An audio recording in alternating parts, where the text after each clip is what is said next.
गहरे और प्रस्कून जंगल में रीमो नाम का भालू अकेला रहता था।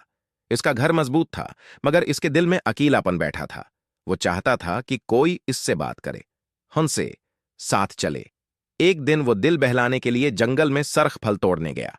फल तोड़ते हुए अचानक उसे झाड़ियों में से हल्की हचकियों की आवाज आई। रेमो चौंक गया। कौन है? उसने धीमे लहजे में पूछा। झाड़ियों से एक खूबसूरत मगर उदास भालू लीडी निकली। इसका नाम लेरा था। उसकी आंखें आंसुओं से भरी हुई थीं। रेमो ने प्यार से पूछा, तुम रो क्यों रही हो? लेरा ने आहिस्ता से बताया, मेरा अब इस जंगल में कोई नहीं। मैं अकेली रहती हूं और कभी कभी ये अकेलापन मुझे तोड़ देता है। मैं बस यहां थोड़ी देर रोने आई थी। रीमो का दिल पसीज गया। उसे लगा जैसे उसने अपने दिल का ही अक्स देख लिया हो।